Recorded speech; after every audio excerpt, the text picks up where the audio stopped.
he is getting older, but things have moved on. So, up here, we'll journey forward into a modern man. Alright then, roll the pictures. Him on the big screen there, he gets a bit nostalgic at times, but no problem, folks. I'll drag him into the present. Enjoy the show.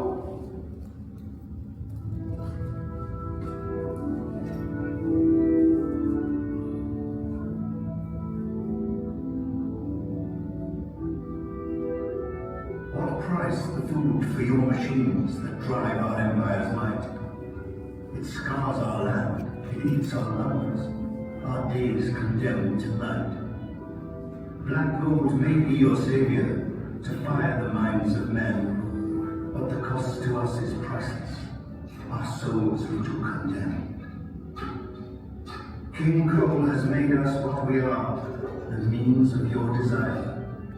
The more you crave, the more we slave in burrows, flood, and fire. Couldn't put it better myself. Well, yes, I could actually, because he makes us sound like downtrodden galley slaves, and there was nothing trod down about my husband.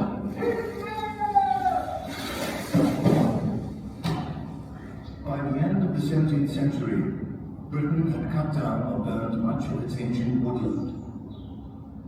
For centuries, our great forests had been plundered to build our navy, to heat our homes, to fuel our growing industries.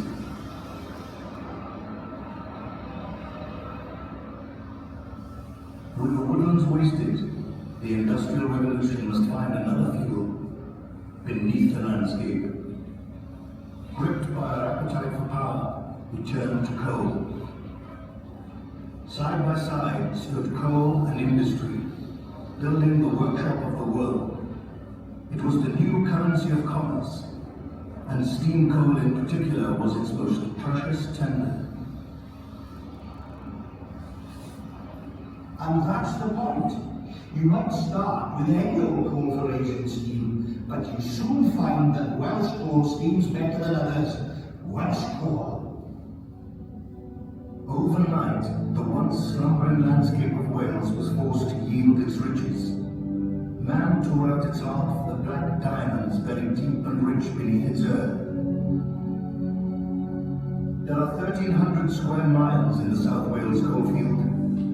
Big Pet sits at the top of it, hungry to smelt iron and steam ships. In the earliest years, it was relatively simple. Here on the brim of the coalfield, you could get the coal just by burrowing into the hillside. Patching, they called it. But soon, as the easy pickings failed, you had to sink a shaft to find your seam. Your only transport was a wicker basket. You hollowed out a chamber, and you hoped that the roof wouldn't tumble in. They called these mines bell pits. Bell pits. Dangerous places. Not much used in Wales, except around the coalfield edge. Black diamonds beckoned the miner ever deeper.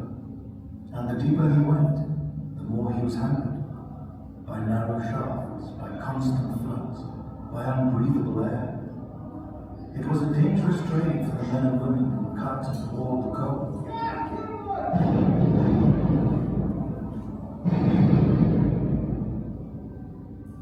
And instead of a handful of men, hundreds could not be killed.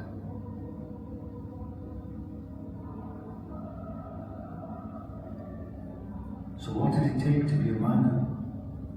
For centuries he worked with the crudest of tools. I wouldn't call an anvil and a shovel crude. They're precision instruments, only as crude as the man who used them. But they used the tools with courage and ingenuity. Even to reach the coal, you had to tunnel into the rock inch by grinding inch.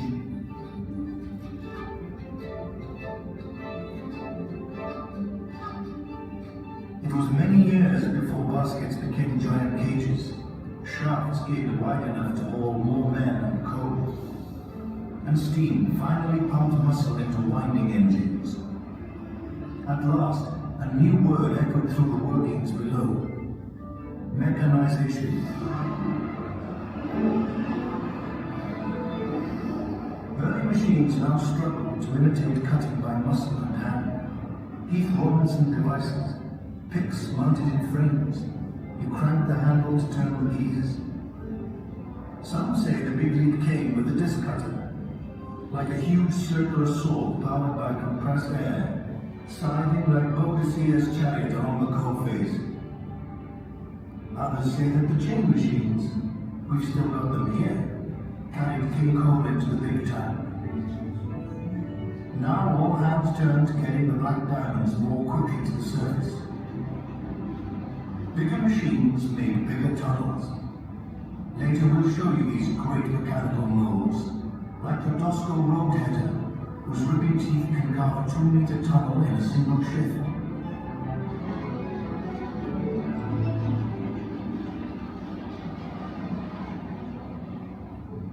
But the fact is, although machines multiplied the muscle power, the price of mining multiplied too. Back in the 1920s, it had cost a few £1,000s to fit out a coalface.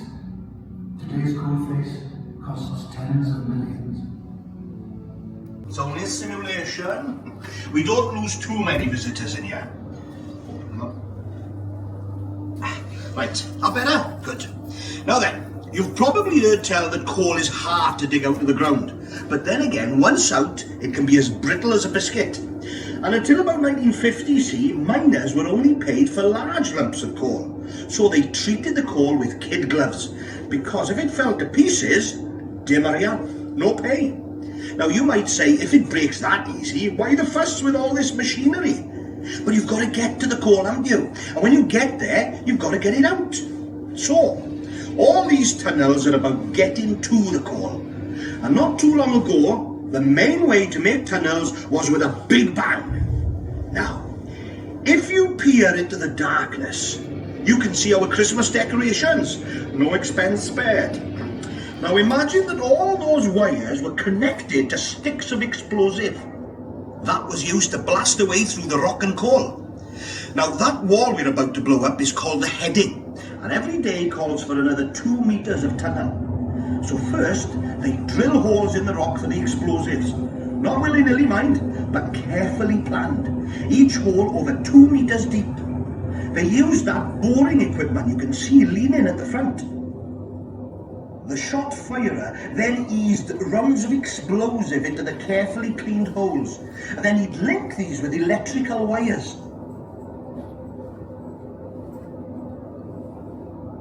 Now, see there, hanging up next to the boring gear is the exploder.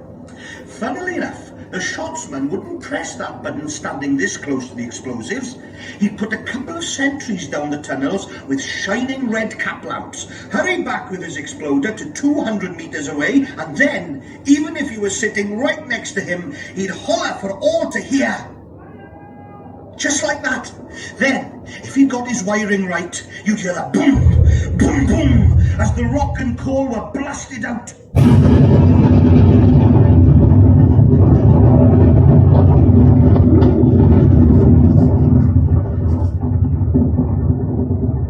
Things didn't always go to plan, mind. Explosives are always dangerous, especially down a coal mine. After the fumes had cleared, there could be up to 30 tons of rock or coal to get to the surface. Then, the whole business starts all over again.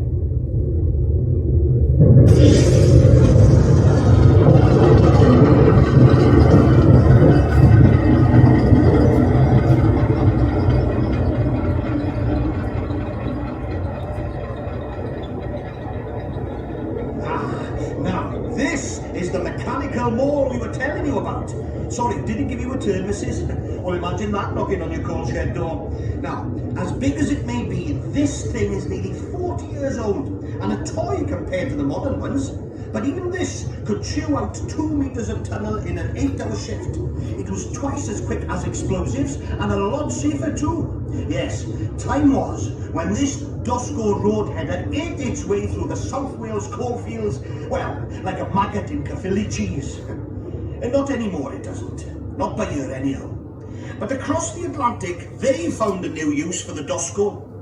In the vineyards of California, there's one of these burrowing into the hillsides, making tunnels for storing wine. From coal seams to Chardonnay.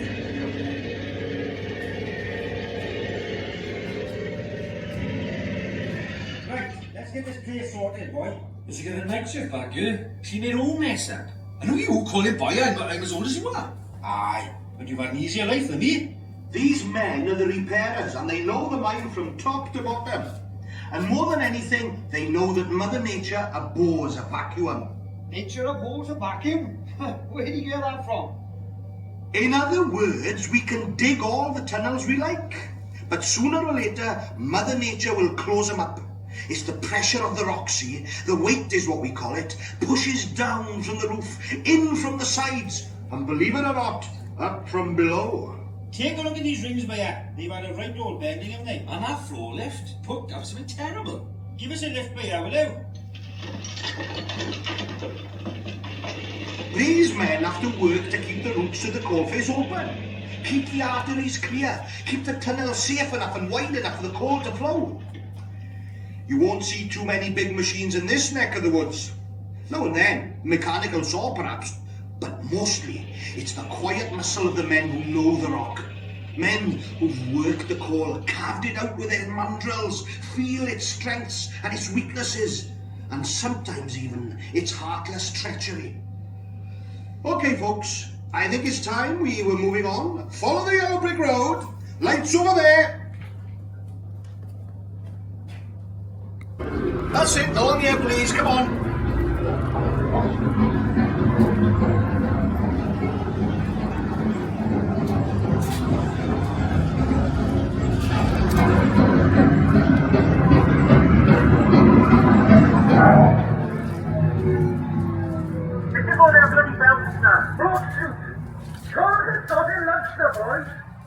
Blocked shoot, number 5, blocked again. Stop, start like a bloody milk round this morning. Hey, you! Over here now! That's right, this way! I'm under here! Well now, this is very fortuitous. This particular area, ladies and gentlemen, portrays the classic scene of our men at the coalface doing bugger all and not feeling at all happy about it. However, this shutdown does give me the chance to explain what's happening. This is the coalface 1970 style. In reality, it would be about 200 metres long, and that machine there, the one with the giant drum, see? That's it. It's called the shearer. When it's working, it moves sideways like a giant bacon slicer. So it's not digging a thin, deep tunnel like what you might expect. It's taking a great sweep sideways from one end of the face to the other, shearing great swathes of coal off the seam in massive quantities. 400 tons of it at a single sweep of the face. 400 tons! Ah, that's a train full. Enough to keep 60 homes snug and warm for a whole year. Okay, right, Jack. Starting up now. What's the order, boys?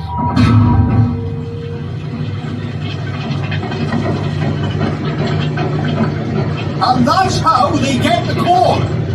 Anyway, if your senses feel a bit battered, we'll make ourselves squares. Now, go back to the corner and turn up to the right for the last historical scene.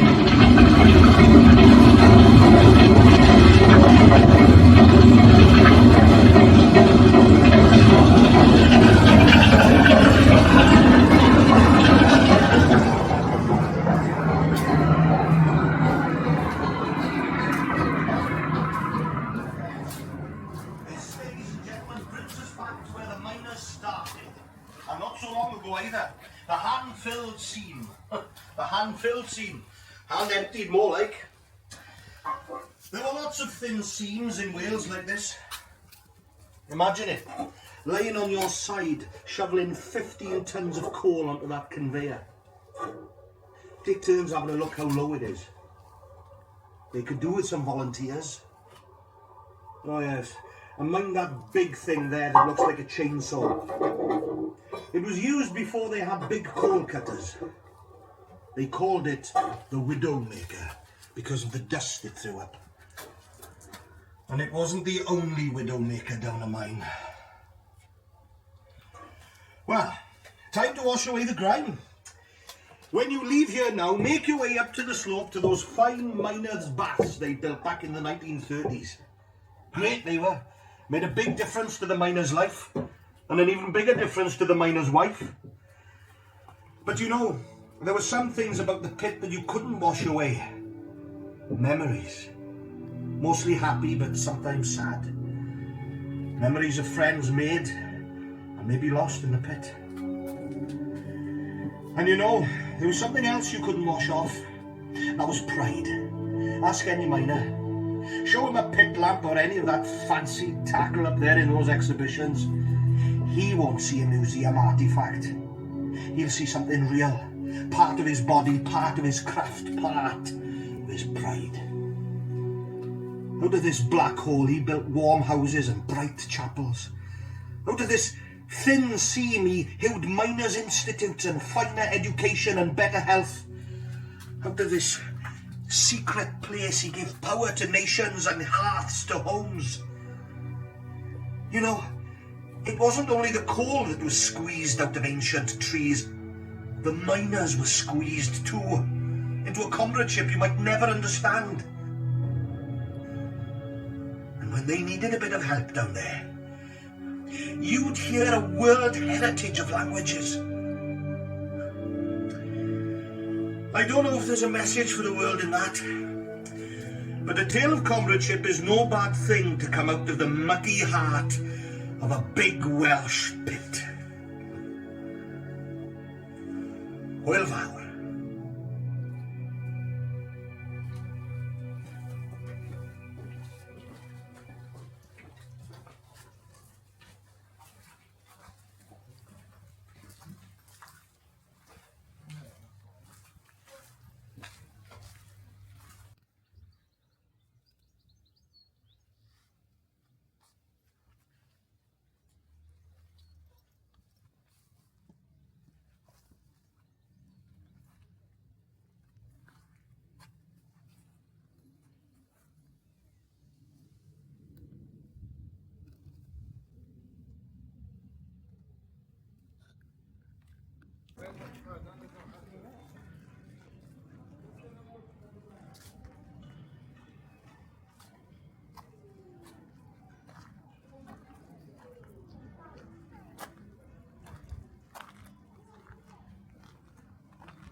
I'm sure more shoes were made in the shop.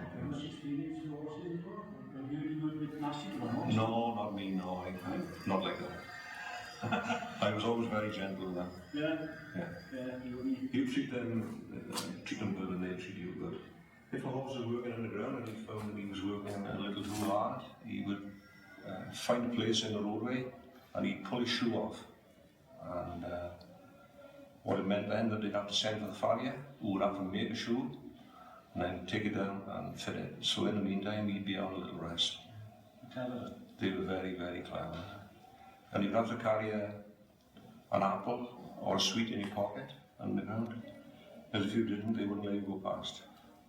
Once you've given the apple or the sweet, they'd munch away contented and you can go on your way.